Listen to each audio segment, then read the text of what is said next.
जी नाज़रीन अस्सलाम वालेकुम। पाकिस्तान में होने वाली दहशतगर्दी जिसमें लगभग हम 1 लाख जानों का नजराना दे चुके हैं, जो दहशतगर्दी का निशाना बने पिछली 3 दहाइयों में, और उसमें से अक्सर वाक़यात ऐसे हैं नाज़रीन जिनका ताल्लुक़ या जिनको स्पॉन्सर किया हिंदुस्तान की जानिब से, जिसमें कराची एक सबसे बड़ा मरकज़ रहा। और कराची में हिंदुस्तान की इन्वॉल्वमेंट के सबूत हम 90s से बताते हैं, और उसके बाद कई गिरफ्तारियां भी होती रहीं। फिर 2000 की जो दिहाई थी उसके आखिर में बहुत सारे लोग ऐसे पकड़े गए, और फिर 2010 के बाद इकबाली बयान भी आना शुरू हो गए उन लोगों के, वो किस तरह रॉ के साथ मिलकर काम कर रहे थे।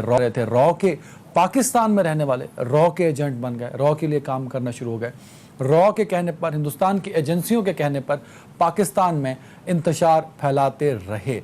ये वो लोग थे जो पाकिस्तान में रहते थे, लेकिन उनके लिंक्स हिंदुस्तान की एजेंसियों के साथ कायम हुए, और वो जो उनका रास्ता था वो दुबई का था या यूरोप का था या बरतानिया का था। लेकिन फिर पाकिस्तान को एक बड़ी कामयाबी मिलती है 3 मार्च 2016 को, और उस वक्त पाकिस्तान ने हिंदुस्तान का नेवी का हाजिर सर्विस ऑफिसर कुलभूषण यादव पकड़ लिया। ये एक बहुत बड़ी कामयाबी थी, जिसका क्रेडिट हम डेफिनेटली, मैं तो खुले लफ्ज़ों में इंटेलिजेंस इदारों को देता हूँ, जिनके लिए ना तो कभी इनाम होता है ना ही एजाज़ होता है, लेकिन दिन रात वो मेहनत करके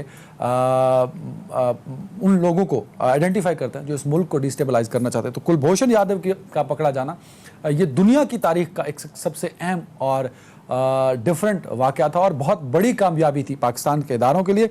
कुलभूषण यादव ने इकरार किया कि किस तरह पाकिस्तान के अंदर वो दहशतगर्दी फैलाता रहा, और कुलभूषण यादव 2003 से जो बयान है उसके मुताबिक वो पाकिस्तान में आना शुरू हुआ था। तो यूँ मुसलसल लगभग 12 से 13 साल पाकिस्तान वो आता रहा। पाकिस्तान में मुख्तलिफ़ किस्म के टेररिस्ट ऑर्गेनाइजेशंस को, टेररिस्ट ग्रुप को स्पॉन्सर करता रहा, उनकी नेटवर्किंग करता रहा। उसके बाद हिंदुस्तान ने पहले मानने से इनकार किया, फिर हिंदुस्तान मान गया, और उसके बाद कौंसलर एक्स की रसाई की बात हुई तो आलमी अदालत में चले गए। आलमी अदालत ने जो फैसला किया, पाकिस्तान ने उस फैसले का एहतराम किया, क्योंकि हम आज भी वो सिंध तास मुआहदा हो, वो यूएन की करारदादें कश्मीर पर हो, या कुलभूषण यादव का मामला हो, पाकिस्तान हमेशा आलमी कवानीन और आलमी मुआहदों की पासदारी करता है, और पाकिस्तान ने उसी की पासदारी करते हुए पहली कौंसलर रसाई 2 सितंबर 2019 को दी थी। और उस वक्त इंडियन हाई कमीशन के डिप्टी हाई कमिश्नर जो कि इस्लामाबाद में हैं, गौरव आलूवालिया, वो मिलने गए थे कुलभूषण यादव से। 12 बजे उनकी मुलाकात शुरू हुई थी, लगभग 2.5 घंटे ये मुलाकात जारी रही थी।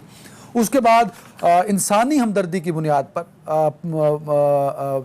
पाकिस्तान ने कुलभूषण यादव की वालदा और उसकी बीवी को 25 दिसंबर 2017 को फिर इजाज़त दी कि वो मुलाकात कर सकें। और कौंसल रसाई में आज दूसरा मौका पाकिस्तान ने दिया हिंदुस्तान के मुतालबे पर। लेकिन हिंदुस्तान के जो हाई कमिश्नर्स, जो डिप्लोमेट्स गए कुलभूषण यादव से मिलने, तो उन्होंने वहाँ पर एक नया ड्रामा रचाया। पहले उन्होंने रचा दिया कि ये जो ग्लास लगा हुआ है इसको रिमूव किया जाए। हमारी अथॉरिटीज़ ने वो रिमूव कर दिया।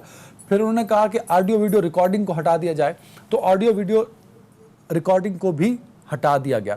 तो उनकी हर बात मानी गई, लेकिन फिर भी गौरव आलूवालिया जो के गौरव आलूवालिया सीनियर डिप्लोमेट हैं, उन्होंने वहाँ से एतराज़ करते हुए पाकिस्तान पर बिलावजह, जिसका जब जो वाज़े पॉइंट ऑफ व्यू है वो शाह महमूद कुरैशी साहब दे चुके हैं, अगर हमें भी ज्वाइन किया तो हम उनसे पूछेंगे। वो वहाँ से चले गए और कुलभूषण यादव उन्हें पुकारता रहा कि मेरी बात सुन लीजिए, लेकिन उन्होंने एक ड्रामा रचाने के बाद वहाँ से मूव करके, तो प्रोग्राम के पहले हिस्से में इस पर बात करेंगे। मुझे ज्वाइन कर चुके हैं सीनियर तज्ज़ियाकार जनाब lieutenant general retired Amjad Shoaib साहब। अमजद शुएब साहब बहुत शुक्रिया सर। और सीनियर तज्ज़ियाकार पीजे मीर साहब ज्वाइन कर चुके हैं, उनका भी बहुत शुक्रिया। सीनियर तज्ज़ियाकार और एंकर अमीर अब्बास साहब ज्वाइन कर चुके हैं, उनका भी बहुत शुक्रिया। जनरल साहब, मैंने तफसील कुछ बता दी, मैं चाहूंगा कि हिंदुस्तान ड्रामा करना क्यों चाह रहा है सर? हिंदुस्तान ने दिल्ली से जो बयान इशू हुआ है उसमें यह कहा कि पाकिस्तान ने कोऑपरेट नहीं किया। मतलब हम और क्या कोऑपरेट करें, सामने बिठा दिया, फिर कुलभूषण यादव को छोड़ के भाग गए सर, क्यों कर रहे हैं ऐसा? देखिए, पहली बात तो ये कि भारत ने जब मुतालबा किया तो उनको तवक्को नहीं थी कि पाकिस्तान दूसरी दफा एंटरटेन करेगा। लिहाजा एक प्रोपेगेंडा किया जाएगा कि जनाब हमें तो ये कह रहे हैं कि रिव्यू पिटीशन कर दें, लेकिन रिव्यू पिटीशन तो क्या की जाए, हम तो बात ही नहीं कर सकते, पाकिस्तान रसाई नहीं दे रहा। ये उनकी तवक्कुआत के बिल्कुल बरक्स था कि पाकिस्तान ने बड़ी जल्दी रसाई का इंतजाम कर दिया और उनको सहूलतकारी भी कर दी। बात यह है कि ये जो सारी मीटिंग करनी थी, एक्चुअली पहली मीटिंग भी और ये भी काउंसलर एक्सेस का सारा ड्रामा इसलिए रचाया जाता है कि अगर आप बातचीत कुछ कर लें और वो बात बाहर निकल के आप ये कहें कि जनाब उससे जबरदस्ती ये बयान लिखवाया गया कि उसने कलभूषण ने ये किया वो किया, और फिर ये झूठ बोल दिया जाए कि जी हमने कलभूषण से पूछा है, उसको ईरान से अगवा किया गया है, वो तो इसमें मुलव्वस है। ये वो कहानी है जो उन्होंने बुननी थी। अब बात यह है कि लास्ट टाइम हमारी रिकॉर्डिंग वगैरह मौजूद थी और वो ये बात नहीं कर सके, और उनका पिछला जो विजिट था वो नाकाम गया। उसके बावजूद उन्होंने बाहर निकल के झूठ बोला कि जी हमें ये नहीं बात करने दी, वो नहीं किया। मकसद कहने का कि पाकिस्तान को बदनाम करने का। आज भी वो यही करेंगे और ये कहेंगे जाके कि जनाब वहां पे सामने इन्होंने कह दिया ना सर, वो स्टेटमेंट आ गई सर दिल्ली से, ये स्टेटमेंट आ गई जो बात आप कर रहे हैं, सेम यही स्टेटमेंट है सर। सॉरी इंटरप्ट करने के लिए। तो वो उनका तरीका, उनका मकसद ही यही था कि दुनिया में एक इंप्रेशन ये क्रिएट किया जाए कि जनाब हमें तो रसाई नहीं दी जाती, झूठ बोला जाता है। रसाई अगर दे भी दी तो सामने लोग खड़े किए हुए थे, रखे हुए थे, बात नहीं करने दी, उसके ऊपर बड़ा दबाव था। और जो कलभूषण है उसको बड़ा लगता था कि उसको बहुत डराया धमकाया गया हुआ है। ये हर तरह का झूठ आप सोच लीजिए कि ये, और यही मकसद होता है इस मीटिंग। और कोई उन्होंने मीटिंग में और क्या कर लेना है? कलभूषण तो वादे पहले पिछली मीटिंग में भी उसने कहा कि हाँ मैंने किया हुआ है, वो तमगा मांगता रहा। उसने इनसे कहा कि ऐसे नहीं आए, आप आए तो मेरे लिए पहले भारत का तमगा लेके आए कि मैंने उनके लिए काम किया।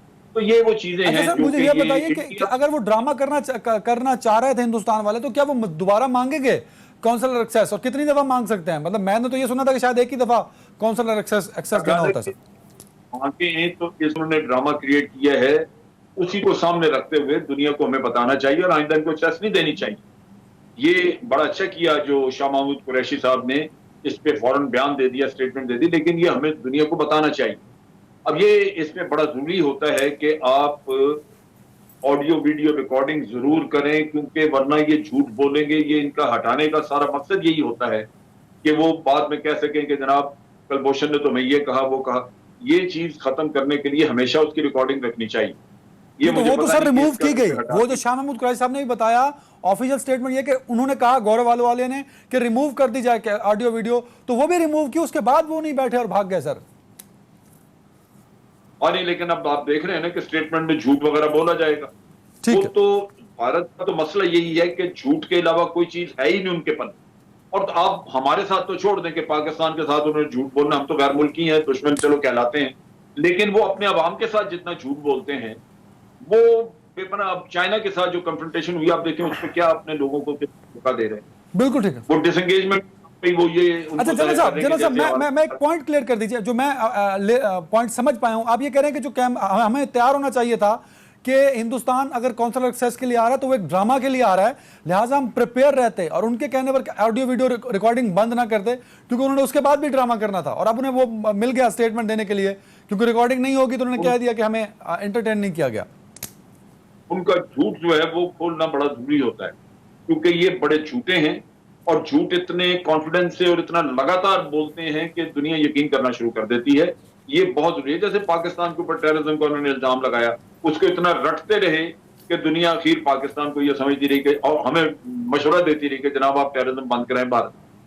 ये वो चीजें हैं जो हमें समझनी चाहिए कि ये इनका झूठ बोलना कोई ऐसे मजाक नहीं, ये बड़े इसमें इनका पूरा मीडिया शामिल हो जाता है। बिल्कुल ठीक है अमीर अब्बास साहब, जनरल साहब जिस बात का इशारा कर रहे हैं, ये इस तरह के इस पॉइंट ऑफ व्यू हम हमेशा देते रहते हैं कि हिंदुस्तान झूठ बोले दुनिया सच समझती है, मैं सच का प्रचार करूं मगर मैं झूठा और मैं दहशतगर्द। ये डिफरेंस क्यों है सर? देखिए डिफरेंस बड़ा वाज़ेह है अदनान। भारत की बात को सच इसलिए माना जाता है और पाकिस्तान की बात को झूठ या प्रोपेगेंडा इसलिए माना जाता है कि भारत की मैशत मजबूत है, भारत आबादी के लिहाज से दुनिया के हमसे बड़ा मुल्क है, भारत के अमेरिका के साथ और वेस्टर्न कंट्रीज के साथ हमसे ज्यादा बेहतर ताल्लुकात हो गए। अमेरिका और वेस्ट भारत को एशिया का थानेदार बनाना चाहते हैं चीन और रूस के मुकाबले में। तो उसके कुछ अपने जियो स्ट्रेटेजिक डायनेमिक्स हैं, उसकी अपनी इंटरनेशनल पॉलिटिकल डायनेमिक्स है जो हमारे वो नहीं है, इसलिए उसकी दुनिया में से है। फिर जो उसकी जो ट्रेड रिलेशनशिप है अमेरिका के साथ और वेस्टर्न कंट्रीज के साथ, इवन अब तो वो मिडिल ईस्ट के अंदर पेनिट्रेट कर चुका था। यानी पाकिस्तान इस्लामी जमहूरिया पाकिस्तान इस्लाम का चैंपियन हम नहीं वो उस तरह पेनिट्रेट कर सके जिस तरह वो मिडिल ईस्ट के अंदर यूएई के साथ सऊदी अरब और बाकी मुल्कों के साथ पेनिट्रेट कर चुका है। जितने उसके लोग इस वक्त मिडिल ईस्ट में काम कर रहे हैं लेबर के तौर पे पाकिस्तान के यानी पाकिस्तानी इतने वहां पे मौजूद नहीं है। तो उसका तो एक पूरा एक तनाजुर है कि वो किस तरह उसने इंटरनेशनल पॉलिटिक्स में अपनी जगह बनाई, इसीलिए दुनिया उसकी बात को मान लेती है। अच्छा, अब जो आज पाकिस्तान ने अदनान जो हुज्जत तमाम की, मैं इसको कहूंगा ये बड़ा जरूरी था, ठीक है, ताकि जो प्रोपेगेंडा है उसका एक तरफा, उस प्रोपेगेंडे को आप डैश टू द ग्राउंड कर सके। पहले उसकी फैमिली के साथ मुलाकात करवाई हुकूमत ने और रियासत ने, जो कि एक बड़ा गुडविल जेस्चर था पाकिस्तान का। यानी एक जासूस है, जिस जासूस ने यहां पे दहशतगर्दी के वाकयात का एतराफ किया, जिसने यहां पे दहशतगर्दी को परवान चढ़ाने का एतराफ किया, लेकिन हमारी हुकूमत ने गुडविल जेस्चर देते हुए उसकी फैमिली से मुलाकात करवाई। दूसरा, उसके साथ कोई इनह्यूमन सलूक नहीं किया गया, कोई गैर इंसानी तरीके से उसको रखा नहीं गया। उसके साथ जिस तरह एक मुनासिब एक जिम्मेदार रियासत को किसी दूसरे मुल्क के कैदी के साथ बर्ताव करना चाहिए उस तरह किया गया। और तीसरा, आज जो हुकूमत ने जेस्चर दिया कि काउंसलर एक्सेस उसको दे दी। अब भारत ने जो करना था, ये ड्रामा तो उसने करना था, क्योंकि उसके पल्ले तो है कुछ नहीं है जी, सारा तो एक्सपोज हो गया। यानी आप रविंद्रा कोशक जो इनका जासूस था उससे लेकर और आप आज तक ये कुलभूषण यादव तक देख लें, जितने जासूस पाकिस्तान में पकड़े गए इनके, उसमें ये गिल्टी साबित होता था भारत। लेकिन ये इसलिए मजबूत केस भारत के खिलाफ बन गया क्योंकि ये एक सर्विंग ऑफिसर था उनका, और ये एक ऐसे डॉक्यूमेंट के ऊपर पाकिस्तान में आके काम कर रहा था, वो डॉक्यूमेंट भी पकड़ा गया। लिहाजा भारत के पास इसके अलावा कोई हल नहीं है अदनान कि वो इस मामले को उलझाए रखे, कंफ्यूज किए रखे और एक फॉगी एनवायरनमेंट बनाते हैं। लेकिन सर जो अमीर भाई जो भारत चाहता है वो तो हो रहा है ना, डिले करना चाहता है, डिले हो रहा है। 2016 से पकड़ा गया, 2020 हो गया, डिले पे डिले चल रहा है। यहाँ पे एक बात मैं कहना चाहता हूँ अदनान। जी जी सर, बोल लीजिए जनरल साहब, बोल लीजिए। जितनी भी बातें अमीर अब्बास ने की हैं वो सारी दुरुस्त हैं, लेकिन मैं ये कहता हूं कि दुनिया ने तो जो करना वो करेगी और करती है। हमने कुलभूषण पकड़ा था, क्या हमने वो इस्तेमाल किया, दुनिया को बताने की कोशिश की कि जनाब ये है भारत का चेहरा, ये दहशतगर्दी करवाते हैं, ये उसकी सारी कहानियां जो उसने किए, जो वाकयात जिनका वो बताता है, मैरान बेस का वाकया है, बलूचिस्तान में है, पैसे दिए, क्या ये दुनिया के सामने हमने प्रचार किया? जो पिछला दौर था उसमें तो कुलभूषण का नाम नहीं किसी ने लिया। वो सर 2 साल तो अब भी हो गए ना जनरल साहब, 2 साल तो अब भी हो गए हैं, क्या किया? 2 साल से तो अभी भी उठा के रखा हुआ है सर। अब तो फिर भी थोड़ा बहुत बड़ी जबरदस्त है, लेकिन पहले तो जिक्र था ही कोई नहीं इसका यार। आपके वजीर आज़म जाते हैं, बड़ी जबरदस्त बात की। वो यूनाइटेड स्टेट्स में जनरल असेंबली का एड्रेस करते हैं, उनको लिख के एक पेज दिया जाता है फॉरेन ऑफिस के जरिए कि जनाब ये कुलभूषण का तकरीर में ये शामिल कर लीजिए, आपने बात करनी। वहां जाके वो उस पेज को उठा के एक तरफ फेंक दे। ये आप देखें, ये अपने आपको अप्रैल 2016 में ये पकड़ा गया था, मार्च 2016 सर, 3 मार्च 2016, 3 मार्च 2016। तो सितंबर में अक़वाम मुत्तहिदा का इजलास था जिसमें नवाज शरीफ साहब तशरीफ लेकर गए। जैसे जनरल साहब ने फरमाया, नवाज शरीफ साहब ने इसका नाम नहीं लिया। भाई आपके पास एक इतना बड़ा जिंदा सबूत मौजूद है, वो तो हमारा कबूतर चला गया है तो वो उसके ऊपर एक तूफान खड़ा कर देते दुनिया में। आपके पास उनका एक सर्विंग नेवी का ऑफिसर मौजूद है जो जासूसी के लिए आया था। आपको चाहिए था कि आप ड्रम बीटिंग करें। आपको कोई अगर आपको सोने का भी ढोल बजाना है ना अदनान हैदर साहब, तो सोने का ढोल पीटे, दुनिया के कानों के पर्दे फाड़ देते हैं आपके। भाई ये कुछ हो रहा था पाकिस्तान के साथ, हमने नहीं किया, नाकाम रहे। गॉट द पॉइंट मीर साहब, पीजे मीर साहब, मेरे पास एक दिल्ली मैं सर आ रहा हूं जनरल साहब, आपकी तरफ आ रहा हूं जनरल साहब। मीर साहब मेरे पास भारत के झूठ का तोड़ है। अब आज जो जाकर उन्होंने झूठ बोला, ये जो कुलभूषण यहाँ पे इनके पास है, उसकी स्टेटमेंट रिकॉर्ड करें कि जनाब आप बताएं वीडियो रिकॉर्डिंग कि आपकी आज मीटिंग कैसी रही, और वो वीडियो चलाएं जिसमें वो बताएगा कि किस तरह उसको छोड़ के भागे हैं। ये वो चीज है जो करनी चाहिए। हमें इनोवेशन का पता नहीं है। हम अब एक बयान देके कि जी वो बुलाता रहा, वो चले गए।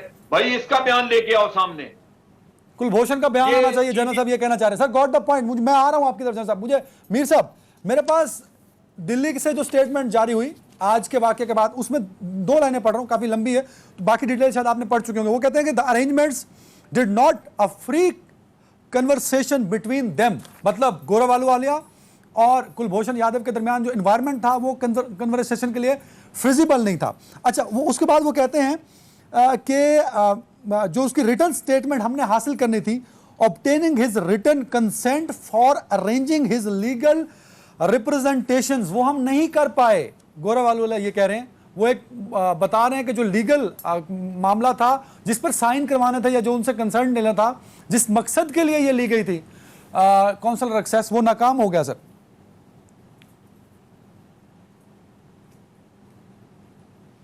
देखें अदनान, ये जो जब हम एस्पियोनाज की बात करते हैं ये कोई नई बात नहीं है। हम तो वो कहते हैं ना, हमने बहुत इसको ऊंचा कर दिया। आज है वर्ल्ड ऑफ कम्युनिकेशन। आपने जिसको पकड़ा, आपने उसको इतना एक्सप्लॉइट नहीं किया जितना उसको करना चाहिए था। आपके पास जो पुराने वज़ीर आज़म थे, जब ये जनरल असेंबली में गए थे, इनको जनरल असेंबली में ही ये मैं समझता हूँ कि अपनी स्पीच में डाल देना चाहिए था कि ये इंडिया क्या कर रहा है और हमने कितना एक सीनियर ऑफिसर पकड़ा है। एक दूसरा, एस्पियोनाज होता रहता है, ये होगा, कल भी होगा, परसों भी होगा और सारी उम्र होता रहेगा। This is part of the game. Now the question is how do you exploit it.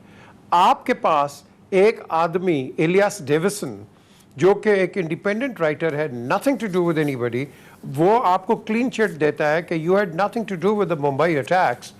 आपने उसको एक्सप्लॉइट ही नहीं किया। अपार्ट फ्रॉम पीटीवी आपने उसको एक्सप्लॉइट ही नहीं किया, या रशिया टुडे ने किया। द क्वेश्चन इज, जब आपके पास इतनी एक फोरेंसिक एविडेंस के साथ एक प्रूफ दिया जाता है, ये बिट्रेयल ऑफ इंडिया, ये आप इसको क्यों नहीं करते एक्सप्लॉइट? हम नहीं कर रहे। ये इसके अंदर you have to give credit to India, ये बहुत आगे है, जिस तरह आपने अपनी पहले प्रोलॉग में कहा है, ये बहुत आगे है। We need to be ahead of these people too, जो कि हम नहीं हैं। अब बात आती है इसकी इंटेरोगेशन की। लेट मी टेल यू, एक कॉमन क्रिमिनल कहीं भी पकड़ा जाता है ना, पाकिस्तान में तो नहीं होता जी, लेकिन बाहर जो पकड़ा जाता है उसकी रिकॉर्डिंग होती है, वेदर यू लाइक इट और whether you don't like it, that recording is always there. अब बात आती है ये जो इन्होंने शोर मचाया, जी ये कर दो वो कर दो, आई कैन अश्योर यू ये भी इतने कच्चे अंडे नहीं खेले हुए, बड़े ये शातिर लोग हैं, इनको पता है कि रिकॉर्डिंग हो रही है, इसीलिए they went out. Simple is that. Recording can not be stop because it can become an international incidence के आपने एक प्रिजनर को पकड़ा है, खुदा जाने उसके अंदर क्या बात हुई है। नाउ टू क्लियर दिस, जो जनरल साहब ने अभी बात की है, this man's video evidence must be given out to all the entire media कि वो आए थे और ये चीजें करके गए। आपके सामने दूध का दूध पानी पानी हो जाएगा। ठीक है, बिल्कुल। क्यों? क्योंकि जब भी आप इंटेरोगेट करते हो आपके पास एक प्रूफ हो। हाउ डू यू नो कि ड्यूरिंग दिस कॉन्वर्सेशन उसको हार्ट अटैक हो गया? हाउ डू यू नो कि वो कुछ ऐसी एक्टिविटी कर ले? सो आई थिंक कि this is the only way out for this impasse कि जिसके अंदर इसकी स्टेटमेंट आगे हमें बताई जाए। बिल्कुल सही। जनरल साहब, परसेप्शन ये भी है कुछ कि कुलभूषण यादव पकड़ा गया, पाकिस्तान ने उसको फैसिलिटेट किया, उसको उसकी सज़ा को, उसके प्रोसेस को डिले करके। दूसरा सर, वजह क्या है कि हमें बहुत इंसानी हमदर्दी याद आती है, हम 65 में उनके इलाके वापस कर देते हैं, 71 में हम उनसे बहुत सारा कंप्रोमाइज़ किया हमने, भले हमारे फौजी थे उसके बावजूद भी हम बहुत सारे कंप्रोमाइज़ करके आए, कारगिल में भी हम कंप्रोमाइज़ करते हैं, उनका पायलट पकड़ा जाता है हमें इंसानी हमदर्दी याद आ जाती है, कुलभूषण यादव पकड़ा जाता है हमें इंसानी हमदर्दी याद आती है। ये इंसानी हमदर्दी इंडिया के मामले में पाकिस्तान के सीने में कुछ ज़्यादा कूट कूट के नहीं भरी हुई सर? देखिए, कबल इसके कि मैं आपका ये सवाल एड्रेस करूं, मैं एक चीज और आपको बताऊं। जी सर। ऑफिस के बारे में अभी मीर साहब बात कर रहे थे कि ये जो बॉम्बे का वाकया था, इस पे एक जर्मन ऑथर ने 8 साल की रिसर्च के बाद किताब लिखी और उन्होंने कहा ये पाकिस्तान इसमें मुलव्वस नहीं है। ये बिल्कुल ठीक है, लेकिन फॉरेन ऑफिस क्या करे जब आपके लीडर आपके अपने आप को पहले खुद ही मुजरम बना के तो पेश कर दें। मियां साहब थे श्रीलंका में, वहां से टेलीफोन किया मोदी को, कहा मैं जाके करूंगा इसकी तहकीकात। अभी तो मोदी ने इल्जाम ही नहीं लगाया था आपके, और फिर आके FIR दर्ज करा दी आपने, और फिर तहकीकात खुल गई। और जब तहकीकात हो रही थी तो हमें पता चला कि एक वाकया अभी होने वाला है गुजरात में, इंडियन गुजरात में, और हमने इत्तला दी कि भाई ये वाकया हो सकता है वहां पे, कल को हमारे इसका मलबा भी हमारे ऊपर डालोगे। अगर हम मुलव्वस से हम उनको इंडियन गुजरात का बताते, हमने बताया कि भाई 10 लोग उसमें हिस्सा लेंगे, 6 ये नाम है। ये सारी चीजें हमने की, लेकिन उसके बावजूद अगर आपका वजीर आजम ये कहे कि क्या हमें बॉम्बे में ये लोग भेजने चाहिए थे, और ये स्टेटमेंट उनके इंटरनेशनल कोर्ट ऑफ जस्टिस में चलाई गई, वहां रेफर की गई। आप इसको यूं सोचें कि अगर आपका डिफेंस मौजूद है और जेन्युइन डिफेंस है, आपका फॉरेन ऑफिस ये कर सकता है, लेकिन फॉरेन ऑफिस के हाथों पांव काट दिए जाएं और खुद मुल्क का वजीर आजम ये कार्रवाइयां शुरू कर दे और इस तरह के इल्जाम अपने ऊपर ले दे, तो आप किधर जाएंगे? नहीं सर, मेरा पिछला सवाल भी इसी से रिलेटेड है सर। क्या हम जानबूझ के करते हैं कि हमारे दिल में मोहब्बत जाग जाती है, या हम उनके कहने पे करते हैं? अगर उनकी, देखिए सर, अगर मैं दुश्मन के फायदे का काम कर रहा हूं तो ये इसका मतलब ये हुआ कि मैं उसका एजेंट हूं ना सर। एजेंट की डेफिनेशन ये भी होती है। तो वी ऑल आर एजेंट्स, कि हम उनके लिए काम कर रहे हैं, उनकी भलाई के लिए, उनको फैसिलिटेट कर रहे हैं सर। जनरल साहब, आपके वक्त भी हो सकती है, आपकी गलत पॉलिसी भी हो सकती है। मुझे 3 विंडो दे दो, मैं देख लूं ना। जी जनरल साहब बोले। उनकी, जी, आपकी गलत पॉलिसी हो सकती है, आपकी गलत सोच हो सकती है, और उसका फायदा दुश्मन उठाएगा। अब चीज ये है कि ये जो आपने काम कर दिया या उनको एक लेवरेज दे दी, क्या हम शुरू में ही ये नहीं कह सकते थे कि इंटरनेशनल कोर्ट ऑफ जस्टिस में हम नहीं जाएंगे, ये हमारी नेशनल सिक्योरिटी का इशू है? ये स्टांस तो लेते ये। मीर साहब कुछ कहना चाह रहे हैं?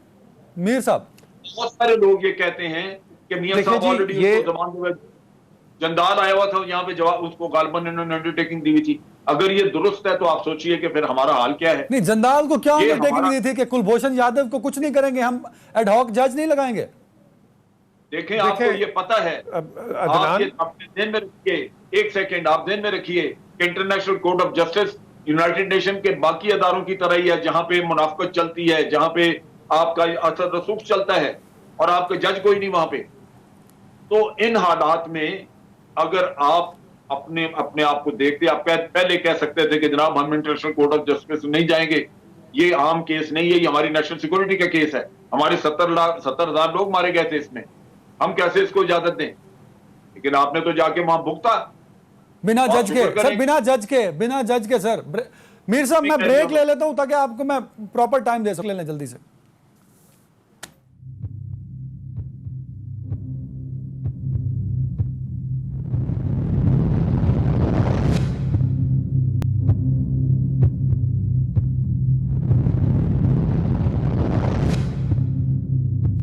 मीर साहब, मेरे पास टाइम क्योंकि कम रह चुका है, प्रोग्राम का दूसरा हाफ शुरू हो गया। आप इस टॉपिक पे बोलना चाहते थे, आप भी बोल लीजिए, अमीर अब्बास साहब को भी टाइम दूंगा, फिर अगले टॉपिक पे जाऊंगा। जी मीर साहब।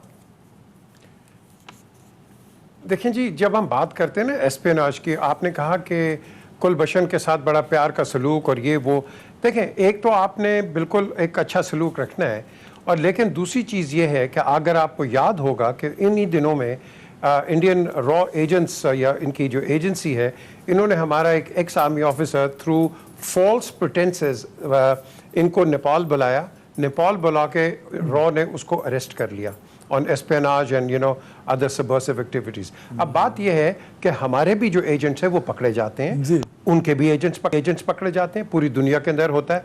और आपको सबसे बड़ा 50s के अंदर आपको याद होगा कि वो किम फिल्बी अफेयर जो डबल एजेंट निकला था ब्रिटेन का। आपकी अपनी पाकिस्तान एम्बेसी, ये शायद लोगों को नहीं पता कि आपकी अपनी एम्बेसी लाउंज स्क्वायर के अंदर जब वो रेनोवेशंस हो रही थी, वहाँ बगिंग डिवाइस निकले थे। अब वो किसने लगाए थे? देखें, बात यह एस्पियोनाज हर जगह होती है, लेकिन हमने भी उसको एक अपना इसकी एक अपनी एस्पियोनाज की एक अपनी डिप्लोमेसी होती है कि आपने देखना है कि उसने उसको पकड़ा हुआ है, हमने इसको पकड़ा हुआ है, और इस तरह के जो एजेंट्स हैं, आपको ये अपनी एक गेम खेलनी पड़ती है। और इसके अंदर ये जो मीडिया के अंदर आ जाता है। मीर साहब, लेकिन एक बात तो सर मान लेना, जो बार बार तज़किरा अमीर अब्बास और जनरल साहब कर रहे हैं कि पाकिस्तान ने इस केस को ठीक तौर पे हैंडल नहीं किया। सर, हम पहले कोर्ट ऑफ जस्टिस में चले जाते हैं, जाना ही नहीं चाहिए था, फिर हम चले जाते हैं, हम एडहॉक जज नहीं लगाते, कोई पूछने वाला ही नहीं सर इस मुल्क के अंदर। इंटरनेशनल कोर्ट ऑफ जस्टिस में जाना was a हिमाकत, was a stupid thing. This has nothing to do with International Court of Justice. This is a pure case of espionage. और उस जगह के अंदर जहां had he been successful, we would have probably had all kinds of आप कह लो कि rebellion and revolt. तो मैं समझता हूं ये हमारा अपना बिल्कुल मामला ठीक है, ये इंटरनेशनल कोर्ट का मामला नहीं नहीं है, था। ये कोई डिप्लोमेट का नहीं है। अमीर अब्बास साहब, दो चीजें हैं। एक ये कि मीर साहब भी कह रहे हैं कि हिमाकत थी जाना, जब गए थे तब CNN और BBC के लोग भी हैरान थे कि क्यों पाकिस्तान चला गया। इंटरनेशनल मीडिया इस पे हैरान था सर, कॉलम लिखे गए। दूसरा, वजह क्या बनी कि हम चले गए? क्या हम भूल गए कि एडहॉक जज लगाना था और हमने नहीं लगाया? सर, क्या इस बहुत बड़ी नेग्लिजेंस पे सजा नहीं बनती? अगर नहीं देंगे सजा तो अगले हर वजीर आजम, हर फॉरेन मिनिस्टर यही हरकतें करते रहेंगे, क्योंकि उन्हें पता है कि इस मुल्क में कुछ नहीं होता। सर देखिए, अभी 25 साल मुकम्मल हुए हैं बोस्निया में जो कत्लेआम हुआ था 1995 में, जिसमें रात को मलादिश ने 8000 लोगों को एक दिन में जो है वो इज्तिमाई कब्रों में दफन कर दिया था। उसको 1995 में हुआ, आलमी ताकतें उसका तहफ्फुज़ करते रही, बाद में उसको आलमी अदालत इंसाफ में लाया गया और 2017 में उसको क्या सजा हुई? Life time imprisonment. भाई ये तो कॉम्प्रोमाइज है इंटरनेशनल कोर्ट ऑफ जस्टिस। इसने कहा दुनिया को कब इंसाफ दिया है? पहले इसका पलड़ा जो है वो तो उन ममालिक की तरफ है जो ममालिक इंटरनेशनल कोर्ट ऑफ जस्टिस की फंडिंग करते हैं, जो चलाते हैं इसको, जो अक़वाम मुत्तहिदा को चलाते हैं, जो उसके ज़ेली इदारों को चलाते हैं। दूसरी बात यह कि देखिए, हमारी एक पॉलिसी पिछले कुछ 10 साल से यह रही कि हमारी अपीजमेंट की पॉलिसी बन चुकी थी भारत की तरफ। हमें उस अपीजमेंट की पॉलिसी को खत्म करना था और हमें बिल्कुल हेड ऑन हेड होकर बात करना थी, आंखों में आंखें डालकर, और दुनिया को बताना था कि क्या हो रहा है। एक साबिक DGI साहब ने यह बात कही कि हमसे ज्यादा नवाज शरीफ साहब भारत की बातों पर एतबार। अगर मैं गलत कह रहा हूं तो आप पूछें जनरल शेख साहब आपके प्रोग्राम में बैठे हुए कि मैं गलत कह रहा हूं कि ठीक कह रहा हूं। कि एक साबिक DGI साहब ने कहा कि नवाज शरीफ, जी जनरल साहब, मैं ये कह रहा हूं कि यही होता रहा है। यानी जब भारत ने कहा कि पठानकोट का काम हमने कराया किया, हमारे पर इल्जाम लगा, तो यहां DGI ने प्राइम मिनिस्टर को वाज़ेह बताया कि हमारे से कोई ताल्लुक नहीं, हमने कुछ नहीं किया। लेकिन मियां साहब इस पे यकीन करने को तैयार नहीं थे। उन्होंने कहा नहीं, जब तक मैं इंक्वायरी नहीं कर लूंगा मैं नहीं छोड़ूंगा। और इंक्वायरी भी उन्होंने कहा कि मैं ISI से नहीं करवाऊंगा, मैंने इंक्वायरी करवानी IB से। वो फिर ISI नहीं मानी, उन्होंने कहा जॉइंट इंक्वायरी। ये तो हालत है। ये अगर आपके हालात रहे अगर आपके अपीजमेंट के, तो फिर आप कैसे करेंगे? अब आप लास्ट ईयर जो सितंबर में 2019 में अक़वाम मुत्तहिदा में जो इमरान खान साहब ने तकरीर की है, जबरदस्त तकरीर की है। उन्होंने नाको चने उनको नाक रगड़वा दिया उन्होंने भारत का। आज तक बीजेपी को, उसके फैनेटिसिज्म को, उनके RSS को, उनके शिवसेना को, उनके एक्सट्रीमिज्म को आज तक किसी इंटरनेशनल फोरम के सक्सेसिव रिजीम्स में किसी ने इस तरह से एक्सपोज नहीं किया जैसे पिछले साल सितंबर में इमरान खान ने किया। और जितनी तवील उसने तकरीर की और जिस तरह उसने लाके उसको ड्रॉप डाउन किया कि भाई अगर आप लोग बाज नहीं आएंगे तो फिर हम कुछ भी कर गुजरेंगे, पर हमसे शिकायत ना करें आलमी बरादरी।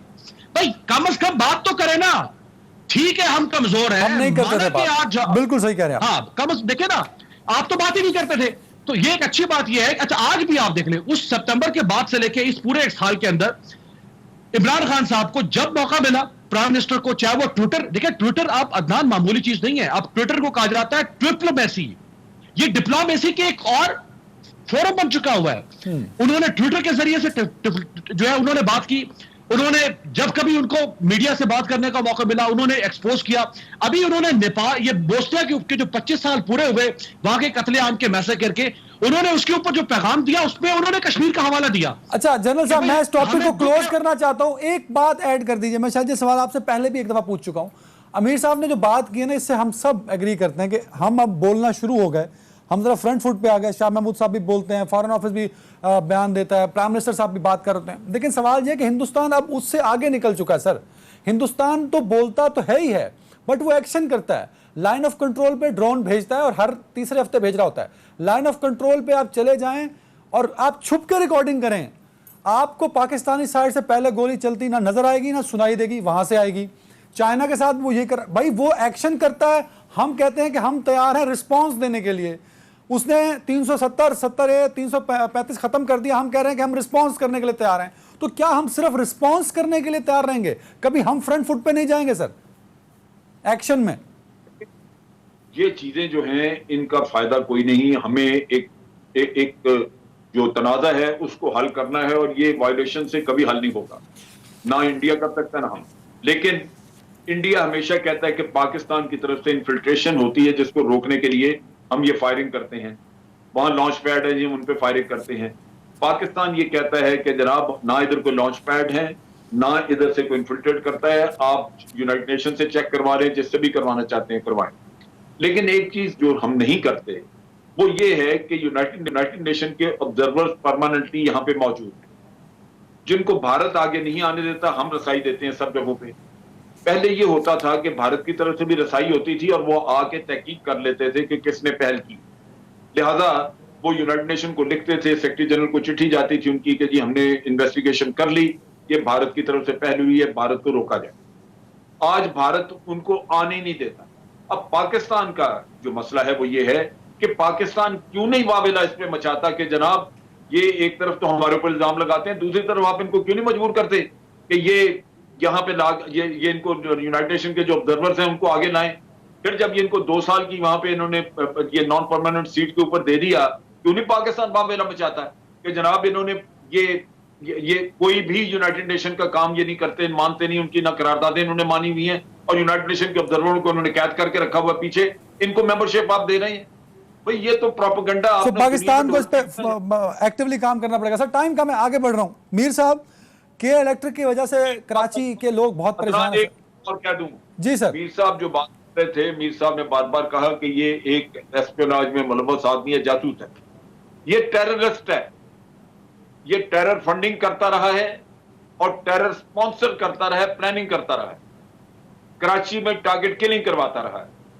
लिहाजा ये इसका किरदार है वो कहीं ज्यादा सीरियस है। He is a terrorist and spy. ये कॉम्बिनेशन इसका है जिसकी वजह से हमारी नेशनल सिक्योरिटी जो है वो बहुत बुरी तरह मुतासर हुई। इसकी वजह से हमारे कई लोग मारे गए। बिल्कुल ठीक है सर, बिल्कुल सही। और हम भी इसे दहशतगर्दी कहते हैं सर, हम सब इसे दहशतगर्द कहते हैं, लेकिन इसको और एक्सपोज करना होगा। Agree with you, with all of you sir. PJ Mir साहब, के इलेक्ट्रिक की वजह से कराची परेशान है और के इलेक्ट्रिक नहीं ठीक हो पा रहा, उस पर कुछ सियासत की गई, ये कह के कि के इलेक्ट्रिक के जो सीईओ हैं वो इमरान खान साहब के दोस्त भी हैं, उन्होंने फंड भी किया इमरान खान साहब के इलेक्शन को।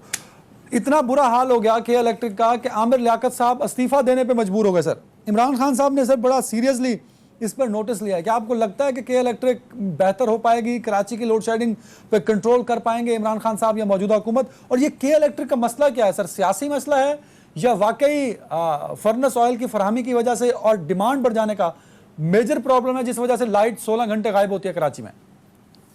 इसके बाद देखें, ये प्रॉब्लम ये है कि हम अपने इदारों पे बिलीव नहीं करते। ये सबसे बड़ा आपका एक यहाँ प्रॉब्लम है इस मुल्क के अंदर। मैं जस्ट टू रेफर, ये जो आपका पिछला टॉपिक था, जब बेनज़ीर भुट्टो साहिबा यहाँ आप कह लो कि उनको मारा गया, द क्वेश्चन अराइजेज कि आपने ये जो स्कॉटलैंड यार्ड को बुलाया, what about your own intelligence? ये कर सकती थी। उनको क्या पता कि यहाँ क्या हुआ लियाकत बाग के अंदर? आप उनको लेके आ रहे हैं कि पता नहीं जी वो नहीं सर, वो तो 3 किलोमीटर ते बैठे सर, उन्होंने बुला लेंदे ते सारे सबूत इकट्ठे हो जाने सर मीर साहब। इसलिए ਅਸੀਂ ਬਾਹਰੋਂ ਮਿਲਾਇਆ कि 15 दिन लग जान उन्होंने आंदे हैं और सबूत खत्म हो जान। खत्म कोई नहीं जी, आपके पास उज़्बेक पकड़े में निकाले ना, रहमान मलिक साहब से पूछें, इनको पता है ये उज़्बेक्स ने मारा है, पकड़ो उनको। क्यों नहीं पकड़ रहे? खुल के बात करो। बात यह है कि ये छोड़ दें आप, ये बड़ी लंबी कहानी है, बड़े इसमें इंट्रीग है। द क्वेश्चन अराइजेज हियर, के इलेक्ट्रिक आप कहते हैं Imran Khan. Imran in my opinion, अगर आप मुझे अभी आंखें बंद करो और कहो कि यार आपका कौन सा दोस्त है जिसको आप ब्लाइंडली ट्रस्ट करेंगे, मैं आंखें बंद करके कहूँगा इमरान खान। मैं इसको जानता हूँ, बचपन से हम इकट्ठे बड़े हुए, और ये उस वक्त भी एक honourable and respectable person and straight guy, और आज भी I believe in him. The simple is that, there is no other conversation on that. So Imran को आप बाहर रखें। बात आती है ये जो शख्स जो के इलेक्ट्रिक का जो सीईओ है, इट इज इज मिसमैनेजमेंट। इसकी ये अगर ये पैसा ज्यादा बना रहा है तो भाई तुम अपने प्रॉफिट्स कम कर दो। अब अगर तुम कम कर दोगे, लोगों को रिलीफ दे दोगे। नहीं लेते, प्राइम मिनिस्टर है सर, अथॉरिटी है उनके पास। मुझे उनकी अच्छाई से, उनके स्ट्रॉन्ग कैरेक्टर से अगर मुझे कोई लेना देना नहीं ना सर, मुझे परफॉर्मेंस से लेना देना है। मीर साहब देखें, you really think he is not taking action? You really think? नजर नहीं आ रहा sir. Do you know? I know he's taking action. Sir नजर और sir he is taking action. अब देखें, हर चीज जो है ना, ये हम अखबार में, मीडिया में नहीं दे सकते। हर जगह आपने दिया है ना एक स्टेटमेंट, वो मिनिस्टर ने बेड़ा गर्क कर दिया, आपकी एयरलाइन को मार के रख दिया पीआईए को। You don't give such irresponsible statements, आप आराम से करते हो। अच्छा, तो आपने बात कर दी ना सरवर साहब की, सर, तो सरवर साहब ने जो किया, क्या उसके रिस्पॉन्सिबल इमरान खान नहीं है? अगर नहीं है तो निकाल देना काबीना से। देखें, बात सुने, आपने ये असेंबली का मसला नहीं था। आपने पहले इन्वेस्टिगेशन कराते, आप शोकॉज नोटिस देते, आप सीए को बुलाते, चेयरमैन पीआई को बुलाते, और फिर आप जाके करते। आपने अपने पायलट्स का बेड़ा गर्क कर दिया यार। हर 6 महीने तो इनके इम्तिहान होते हैं पायलट्स के, फिर ये सिमुलेटर के लिए उधर जाते हैं अपना हैंगर लेन के आगे लंदन में। तो यू रियली थिंक वो फ्रॉड है लंदन में? यू रियली थिंक यहाँ जो 6 महीने के बाद पीआई वाला ध्यान देता है? सर, मेरा सवाल फिर यही है कि इसकी रिस्पॉन्सिबिलिटी तो मौजूदा गवर्नमेंट पे है ना सर। इमरान खान साहब ये नहीं कह सकते कि मेरी कोई रिस्पॉन्सिबिलिटी नहीं है सर इस पायलट वाले इशू पे। बात सुने, बिल्कुल है। The question is let's wait, let's not jump the gun, let's wait. हम इम्पेशेंट होके अपने ऊपर ही खिलाड़ी मारते हैं। हमने जज्बाती नहीं होना, हमने प्रैक्टिकल होना है। हम यहां बहुत जज्बाती डिसीजंस लेते हैं। We don't need to be जज्बाती एंड इमोशनल, हमें प्रैक्टिकल डिसीजंस लेने, and that needs time and that needs consultation. हम वो नहीं करते। बिल्कुल ठीक है, ब्रेक ले रहा हूं सर, मुझे ब्रेक का कहा जा रहा है, जल्दी से ले लो ब्रेक।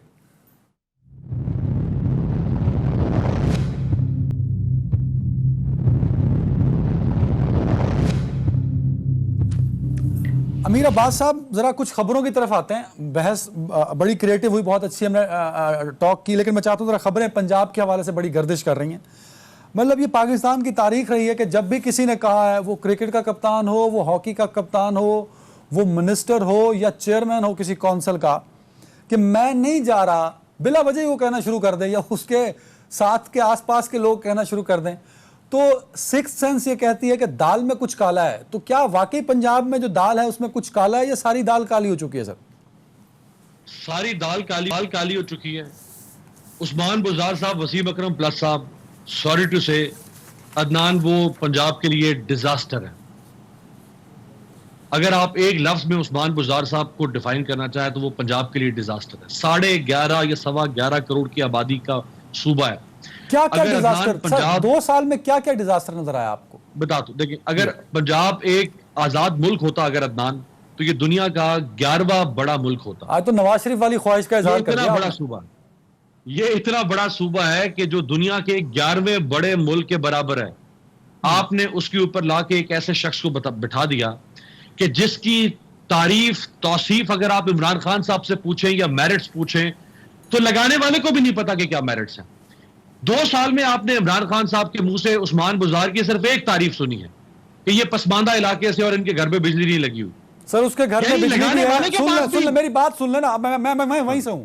उसके घर में बिजली भी है, और सबसे ज्यादा इस मुल्क में डॉक्टर और इंजीनियर्स और सीएसपी ऑफिसर जो बनते हैं ना सर, आजकल में इन 4-5 सालों में, वो मेरे साउथ पंजाब, डीजी खान, तौसा शरीफ, जहां से ये हैं सर। तो ये कोई बैकवर्ड इलाके से नहीं है, और कोई ये झूठ है सबके इनके घर बिजली नहीं है। इनके घर बिजली है, एसी भी सर बड़े मेड इन जापान लगे हुए हैं इनके घर। तो फिर आप लगाने वाले को देख लें कि उनके पास भी कोई दूसरी खूबी नहीं है बताने को। देखिए ना, लगाने वाले को बताना चाहिए कि भाई इसके कम्युनिकेशन स्किल्स ये है, मैंने इसलिए लगाया है, इसके एकेडमिक क्रेडेंशियल्स ये है, मैंने इसलिए लगाया है, इसके प्रोफेशनल क्रेडेंशियल्स ये है, मैंने इसलिए लगाया है, इसके पास इंटरनेशनल एक्सपोजर ये है, मैंने इसलिए लगाया है, इसके पास लीडरशिप स्किल्स ये है, मैंने इसलिए लगाया है, इसके पास कम्युनिकेशन स्किल्स ये मैंने ओ बाबा, एक खूबी नहीं बताने को तैयार इमरान खान 2 साल में, सिवाय इसके कि पसमानदा इलाके से है।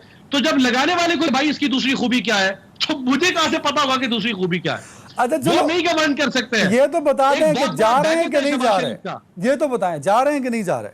देखिए, मैं ये बता सकता हूं कि उनको जाना चाहिए, और बहुत पहले चले जाना चाहिए था। 2 साल गुजर गए। 2 साल का मतलब है कि 40% of the time is gone.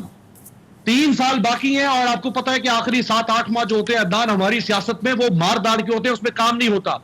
तो प्रैक्टिकली उस्मान बुज़दार साहब के पास 2.25 साल, 2.5 माह का अरसा है, 2.5 साल का। उसमें वो क्या कुल खिला सकते हैं जो उन्होंने 2 साल में करके दिखाया हो? बिल्कुल ठीक है। अच्छा, जो डीजीपीआर है वो रोजाना हर अखबार के ऊपर फ्रंट पेज पे या बैक पेज पे उनकी 3 कॉलम खबर शाया करवाता है। ये वही खबर है, वही अल्फाज है, जो शहबाज शरीफ साहब के जमाने में हर रोज डीजीपीआर के सेट टैबलेट्स होते हैं जो वो शाया करवा देता है, उसके जरिए से उस्मान बुज़दार साहब की प्रोजेक्शन हो रही है।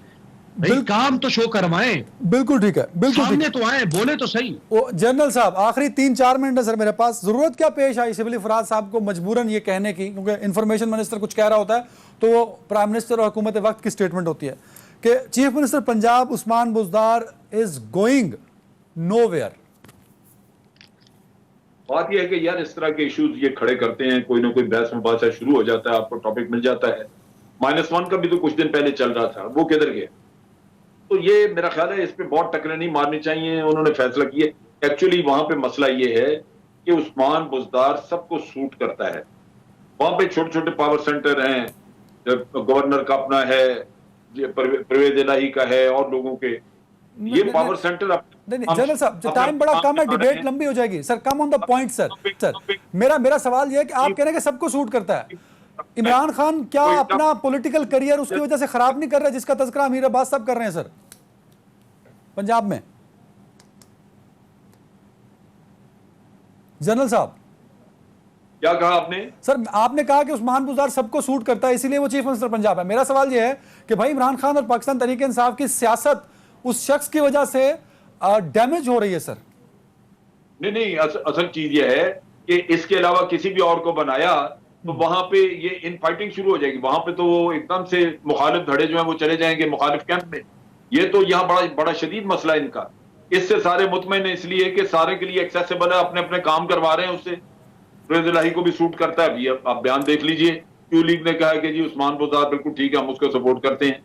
इसीलिए करते हैं कि भाई वो अगर वहां पे कोई स्ट्रॉन्ग चीफ मिनिस्टर आके बैठ जाए तो इन सबके काम रुक जाएंगे। नहीं तो आप ये कह रहे हैं कि उस्मान बुज़दार कहीं नहीं जा रहा, 5 साल पूरे करेगा? बिल्कुल इधर ही है, कहीं नहीं जाता। ये सारों को सूट कर रहे हैं, ये सारे मजे ले रहे हैं वहां। अच्छा क्या डिजर्व पंजाब के अवाम को भी सूट करता है अदनान? नहीं मुझे तो नहीं कर, मैं बता रहा हूं आप जाएं इसके घर में मेड इन जापान एसी लगे होंगे, आप जाएं इसके घर की सड़कें देखें, 2 साल पहले देखें। नहीं तो हुक्मरान तबके को सूट कर रहा होगा, हुक्मरान तबके अच्छा, को सूट हुक्मरान कर रहा मैंने कहा होगा, अदनान को लेकिन सूट वो कर रहा होगा, 11.5 11.5 करोड़ लोग जो है पंजाब के, उनको झांक दिया जाए, किसी और की ख्वाहिश को का बलिदान चढ़ा दिया जाए। बात यह है अमीर अब्बास, किस्सा यह है कि ये जो पॉलिटिकल सिस्टम आपने वहां बनाया है वो चल इसी वजह से रहा है।